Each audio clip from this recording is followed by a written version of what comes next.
Satan also went from the earth to bondage in the bottomless pit for 1,000 years. Revelation chapter 20 verses 1 through 2. And then I saw an angel descending from heaven, holding the key of the abyss, the bottomless pit, and a great chain was in his hand. And he overpowered and laid hold of the dragon, that old serpent of primeval times, who was the devil and Satan, and bound him securely for 1,000 years, a millennium. We read, his angels were cast out with him. This implies that demonic spirits are fallen angels who allied with Satan in his rebellion against God. These are his angels. These angels are also the same as the third of the stars of heaven described in Revelation chapter 12 verse 4. And his tail swept across the sky and dragged away a third of the stars of heaven and flung them to the earth. And the dragon stood in front of the woman who was about to give birth, so that when she gave birth, he might devour her child. It's comforting to know that faithful angels outnumber fallen angels 2 to 1, since Satan only drew a third of the stars of heaven. A joyful declaration in heaven. Revelation chapter 12, verses 10 through 12. Then I heard a loud voice in heaven saying, now the salvation and the power and the kingdom, dominion, reign of our God, and the authority of his Christ have come. For the accuser of our believing brothers and sisters has been thrown down at last. He who accuses them and keeps bringing charges of sinful behavior against them before our God day and night. And they overcame and conquered him, because of the blood of the Lamb, and because of the word of their testimony. For they did not love their life and renounce their faith, even when faced with death.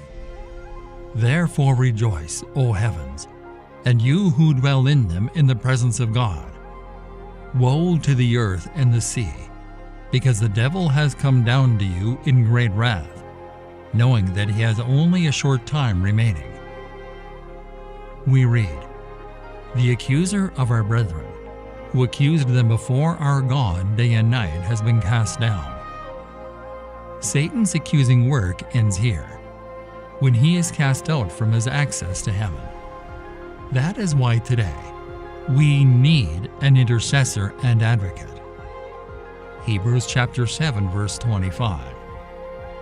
Therefore he is able also to save forever, completely, perfectly, for eternity, those who come to God through him, since he always lives to intercede and intervene on their behalf with God. 1 John chapter 2 verse 1. My little children, believers, dear ones, I am writing you these things so that you will not sin and violate God's law. And if anyone sins, we have an advocate who will intercede for us with the Father, Jesus Christ the righteous, the upright, the just one, who conforms to the Father's will in every way, purpose, thought, and action. We read, and they overcame him by the blood of the Lamb, and by the word of their testimony, and they did not love their lives to the death. This tells us 3 keys to the saints' victory over Satan. Satan may have deceived even himself into thinking that he has a chance. Our rebellion against God makes even less sense than Satan's rebellion does. The heavens can rejoice over the dragon's departure, but it is bad news for the earth and the sea. The devil knows his time is short, and he is determined to pour out his wrath as widely as possible. The dragon's spleen is vented, especially against Israel, the nation from which the Messiah came. John then offers a simple strategy for believers to overcome Satan's attacks, a threefold plan against the devil's assaults: covering, confession, and courage. Christians who think spiritual warfare is an excellent subject to debate but don't think it impacts their lives daily may be vulnerable to spiritual defeat.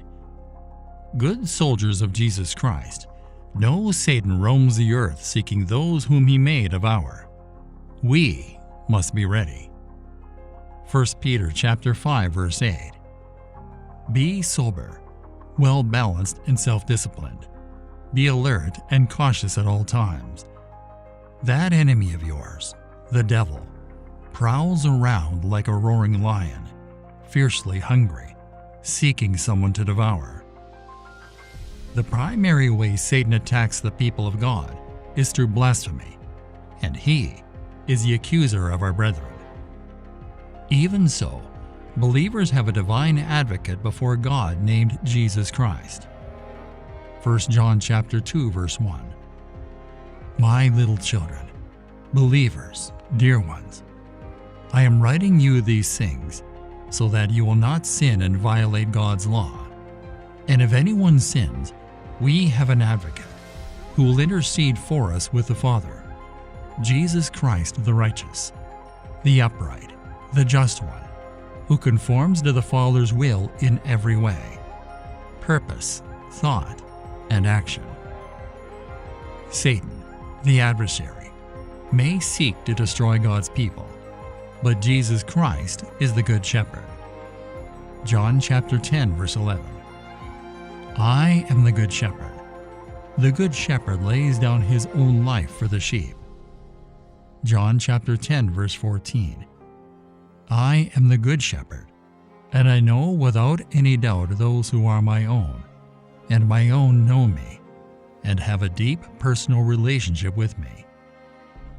There are many lessons here. The truth? First, victory only comes with a fight. Every crown comes at a cost. There's no success without sacrifice. The good news is anything worth achieving is worth the fight. Michael didn't fight alone, and the saints didn't defeat the enemy alone. Victory rarely comes without teamwork. God designed us to win in community. A victory should always be celebrated. The heavens rejoice when the Lamb wins. The greater the victory, the greater the celebration. In closing, our question for the day: what's a worship song that has helped you feel closer to God?